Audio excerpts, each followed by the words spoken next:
Welcome back to Things That Are Harder. Today I wanted to briefly talk about holidays. Not the holidays that you take or your dev team takes. I mean specifically holidays within the fiction and setting of your game. There are lots of approaches here and some pitfalls. So first of all, I think the first question you should ask is, well, do you need to think about this at all? And that's really dependent upon your game and your genre. If you are a game with a story or even a strong setting, then your game is going to be set in a time period and time will pass. If very little time passes in your game, then chances are you don't really need to think about this. You can set your game away from any logical holiday in your world and simply ignore this and move on and not even enter into the conversation. And indeed, that's probably what you should do, because if you set your game around a holiday and it exists inside the game and then you don't address it, it's sort of Chekhov's holiday and it becomes a weird anomaly. Why is this game set at Christmas time and there are Santa Clauses everywhere and yet it's never brought up, it's never a factor, it doesn't even have the themes that are usually associated with things set at Christmas time. Better just to set it generically in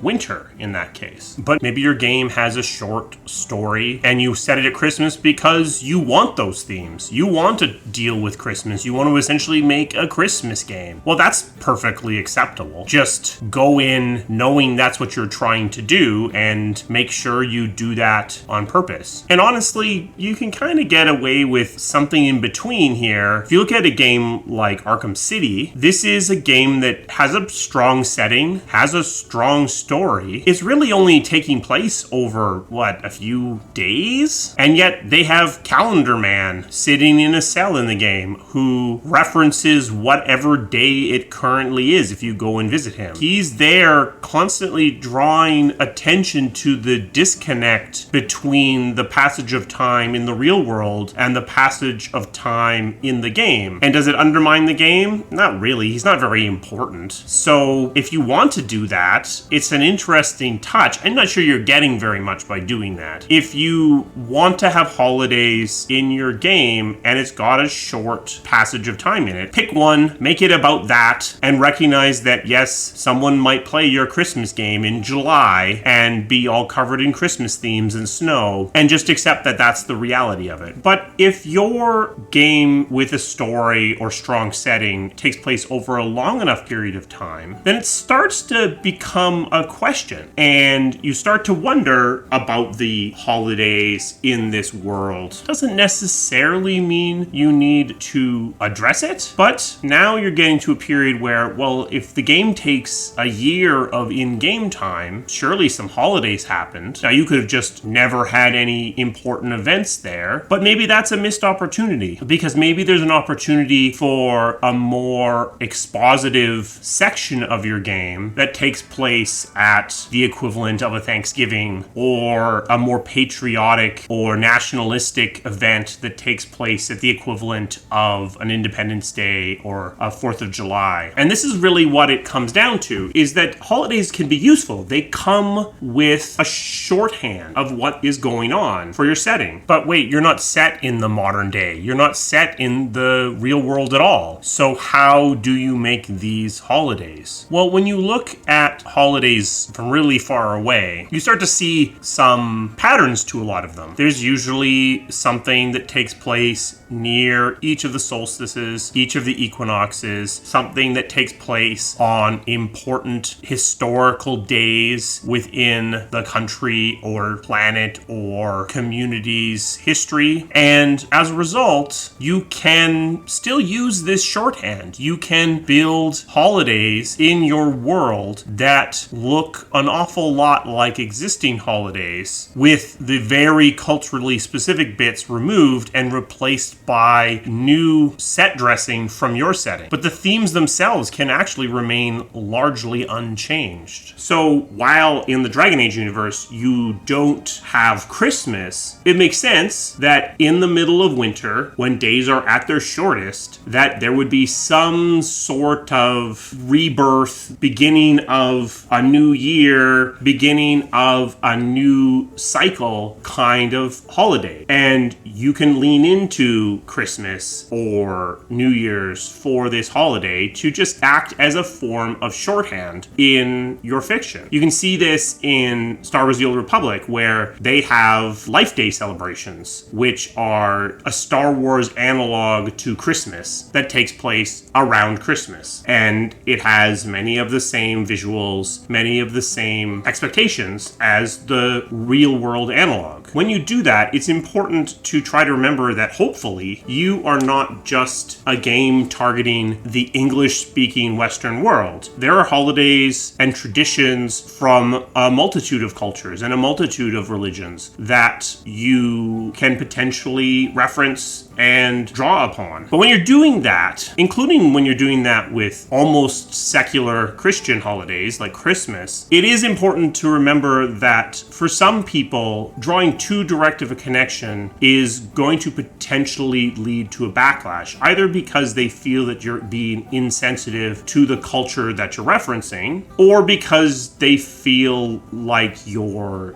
getting something wrong, or because they feel like it doesn't fit within your setting. And that's why you have things like Life Day and other parallels in a lot of settings that allow for the celebration, allow for a holiday to exist without quite as much baggage. So you sort of are trying to get the best of both worlds. I don't know if it's always successful, but you're trying to get the shorthand of the holiday without carrying along the baggage and necessity of perfect adherence to the specific cultural things you had to do. So definitely be careful when you are implementing a holiday into your game, especially if there's a lot of story or setting, because the more story and setting you have, the more you're going to talk about the holiday that you're celebrating. It's not just a Christmas tree in the corner. And be extra super careful if you are drawing upon cultural references that you do not personally understand, because that is where you are more likely to get yourself into trouble. Up till now, we've been mostly talking about games that are controlling their passage of time, where the storytelling of the game is what's determining what day it is, what time of the year it is, and what is going on. This is true for most single-player games, and it's true for a lot of multiplayer games too that have a stronger story element. But when you move into ongoing games like MMOs or other forms of live service, the passage of time changes and moves from being anchored by the story to being anchored by the player's actual real world expectations. Because if you're successful with this kind of game, you're trying to make this game into part of their day-to-day experience. So they're logging in and playing your game every day. And so showing the passage of time paralleling their own passage of time is actually a really powerful thing to do. And when you're doing that, holidays become a much more important component. When you get into live service games, holidays are basically unavoidable. Your game is going to be running for as long as possible, ideally years and years. And that means you're going to definitely overlap with different holidays. And on the other side, in a live service game, you want to have events. All the time you want to have events. So if you can possibly draw a connection to a real world holiday, then you absolutely should do that, because your players are going to be looking for that sort of thing. So why not give it to them? And it's, again, a shorthand that lets you do things that might be a little silly otherwise, but you get away with it because it's anchored with this in-world holiday. If you have a setting, you're going to be somewhat limited in what you can do. But if your game is a free-to-play live service game with a relatively light or almost no setting, then you can get away with a lot. Your side-scrolling spaceship shooter can have a gun that shoots groundhogs in February because Groundhog Day is coming up. Or you can release a spaceship that looks like a Christmas tree around Christmas. Or you can have something that celebrates Chinese New Year. So in that case, you're better off not trying to come up with your own analogs. You're better off leaning right into it and allowing this opportunity for a lot of easy ideas to anchor a bunch of your events, because you just play them off the nearest holiday. In this case, you want to use holidays that will be recognized outside of their specific geographic location. So Chinese New Year is good, Christmas is good. You can get away with 4th of July if you steer away from the specific American coloration, because there are a lot of other independence celebrations that happen in the sort of end of June and beginning of July. So if you focus more on fireworks and bombastic music as opposed to American flags, that is also a nicely portable holiday. But you have telemetry, so you might be able to get away with